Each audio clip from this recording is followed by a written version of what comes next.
ప్రజలు మాట్లాడితే, ప్రజలు ప్రశ్నిస్తే దాన్ని సోషల్ మీడియాలో పంపినందుకు సోషల్ మీడియా యాక్టివిస్టుల మీద కేసులు పెడతాడట. రేవంత్ రెడ్డి పిచ్చి కళ్ళలు గనకు చాలామంది నియంతలు పోయినరు ఈ ప్రపంచంలో. ఇదే తెలంగాణలో ఆనాటి రజాకారులు ఊర్లను చంపి 100-200 మందిని ఒకే చోట చంపి బావులలో వేస్తే కూడా భయపడలే తెలంగాణ ప్రజలు, తెలంగాణ రైతాంగం. నేటువంటి వాళ్ళకి ఇంతంతా కేవలం 5-6 మంది సోషల్ మీడియా పిల్లల మీద కేసులు పెట్టి జైలు వేస్తే ప్రజలు మాట్లాడడం మానేస్తారు, ప్రజలు ప్రశ్నించడం మానేస్తారు అని అనుకుంటే నీకు మించిన మూర్ఖుడు ఉన్నాడు. లక్షల కోట్ల గొంతులు ఉన్నాయి. ఇవాళ తెలంగాణలో ఎవరి ముందడి పోయి మైకి పెట్టి అడగమను,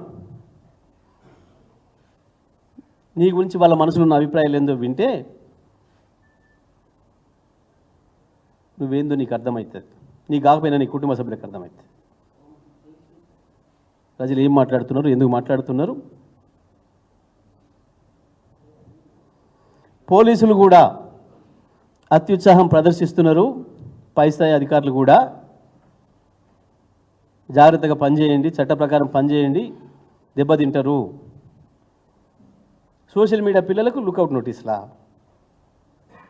సిగ్గుండాలి కదా కొంచెమన్నా. ఎయిర్పోర్ట్లో అరెస్టా? ఎందుకు భయపడుతున్నావు అంతగానో? అప్పుడే ఏమైంది? మొదలే కాలేదు కదా, ముందుంది కదా ముసళ్ళ పండగ. ఎందుకు వణికిపోతున్నావు రేవంత్ రెడ్డి? అప్పుడే ఒక 5-6 సోషల్ మీడియా పిల్లల్ని భయపెట్టియంగానే ఈ ప్రపంచం ప్రశ్నించడం మానేస్తుందా? ఆపగలుగుతావా? ఏ ప్రచారాలు లేనాడు, ఏ ప్రసార మాధ్యమాలు లేనాడు ఉత్తరం రాసి పంపడానికి కూడా చదువురాని కాలం నాడు గప్పుడే భయపడలే మానవజాతి తిరుగుబాటు చేయడానికి. పెద్ద పెద్ద నియంత్రణల్ని ఖతం చేసింది. ఈ తెలంగాణకు ఇంకా అంతకంటే గొప్ప చరిత్ర ఉంది.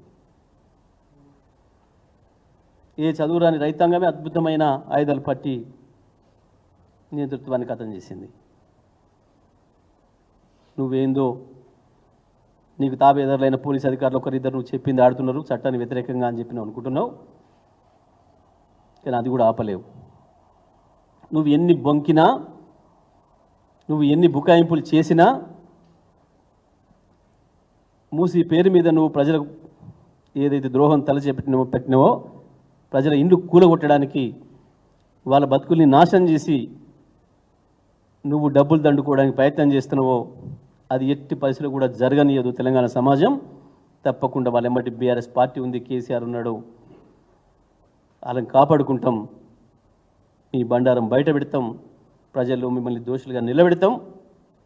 తప్పకుండా న్యాయాన్ని గెలిపించుకొని తీరుతాం.